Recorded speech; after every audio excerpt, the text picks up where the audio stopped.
Hey, good morning, friends, people out there in the internet world. I don't know if I'm saying that correctly, but anyways, good morning to everybody. What we have here is 1967 Ford Mustang Coupe. I don't know the code. It's on the VIN. Don't really care what the code is. This is a car Steve bought, my friend Steve, from a guy that was divesting himself from this hobby because this hobby is very expensive, as you probably know. And Steve will tell you this is very expensive stuff. He's learning that very quickly over the past 2 years.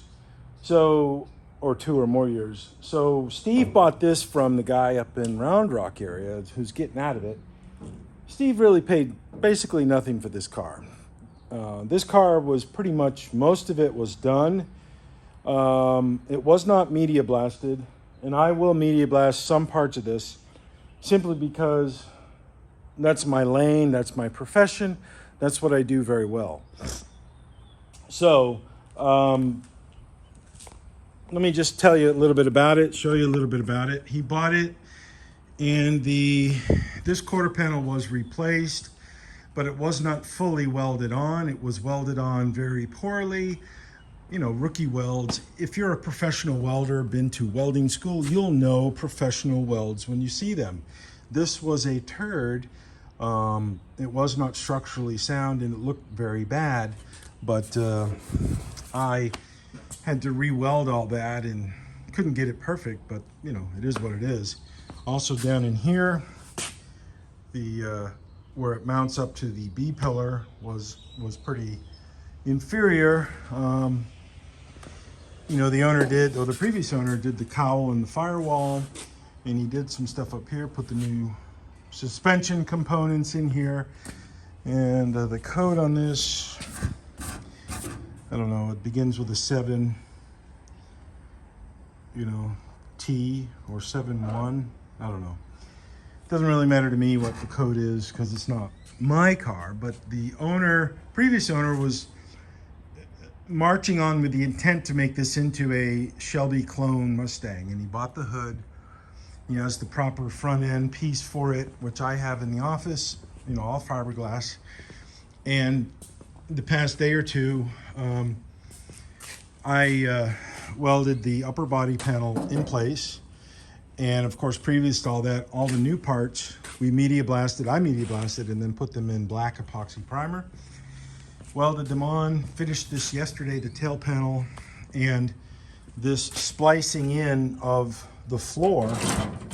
I don't want to move all that right now, but the trunk floor, this segment right here, I replaced with a new segment. Opted to not change the whole thing because all the metal is still good. And granted, it hasn't been blasted, so we don't really fully know just what the deal is here. So it's not by any means or any stretch of the imagination a done car, but it is making progress. It does have the rear end all done on it. Has the rear disc brakes. Those are Crown Vic police wheels on it, which I think look kind of good. So the person who owned this previously did a lot of work to it, but just stopped. And Steve picked this up for a song. This just wanted to share what the deal is with this. Okay, that's it. Out of here. Cheers. Bye bye. And also, I meant to mention a big thing that we're going to do on this car. Steve finally decided that he wants to put frame connectors in the car. And I told him I've done this before on a 66 coupe, and I'm going to have them egress into the floor here, this part of the floor, and they'll sink down into right about here, and they'll tie into the frame rails, which right about there underneath the floor. The platforms, the seat platforms are not yet welded in. So that'll make this whole process a little bit easier to do that. And I told them that the back floor will have interruptions in it for carpet because the frame connectors will be in there. They're going to tie into the rear frame rail, up into the front frame rail. They will egress into the cabin a little bit up to about here, and they'll be as low as possible on the underside to not have any noticeable extrusions of hardware underneath the car, as you see so many of the aftermarket stuff where people cut corners and they're just, you know, deftly frightened of going into the floor, cutting into the floor, modifying the structure, simply because it's a big deal. You know, it's a lot of work, and there's not a lot of people out there that you would think to do this kind of work, although there are a handful, and those of us that do this kind of work, we tend to know the other ones that do this work also. So that's something that I'm going to do on both sides of the car. Of course, you can't do one without the other. Isn't there a song about that? You can't do one without the other, or put one foot in front of the other, or something like that.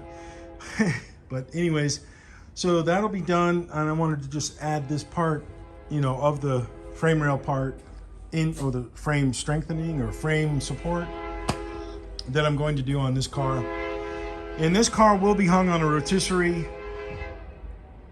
Now that we have the back together, and these mounts here, these bumper brackets are critical for the strength of the car in the hanging process of putting the car on a rotisserie. They're very critical that I must have them on there. And, you know, one weld always enforces another weld, always enforces another weld. So every piece goes with another piece, and any weak link in any weld anywhere will contribute to an overall weak structure. And that's something that I will not do. I won't. So it has to be good. It has to be strong. And who'd have thought that retiring from the Army in 2008, I would be doing this. And here it is, 2022. It's a lot of time.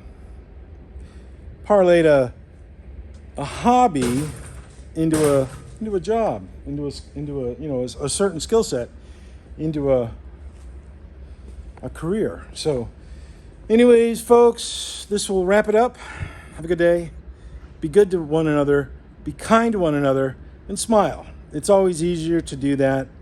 There's a lot of stink bugs out there in the world. There's really a lot of you know, poo-poo heads. You know, I deal with them. I see them quite often, but I also see a lot of good people too. So we tend to attract what we give off. So if we're giving off a lot of negativity in anything in our lives, we tend to bring that in, and we tend to, you know, commiserate with other people of the same mentality. So this is a daily battle that I find with some of the people that are close to me on a daily basis. And you know, but it's you always want to be genuine about everything you do. Every smile you make, it should be genuine. You know, if it's not, at least try. So that's kind of my theories about it. And try to have a lighthearted heart. You know, laugh at farts. If you got a fart gun, pull the trigger, you know, and have a good laugh. It's always good to laugh about stuff and be serious about some stuff. So always try to have balance. You know, I don't work on this stuff every day because I try to have balance. So it's going to be a hot one today. I got to go, folks. See ya. Bye. Cheers.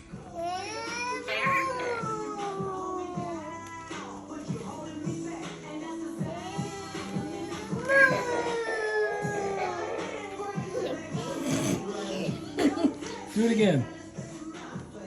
Squeeze it. Squeeze it.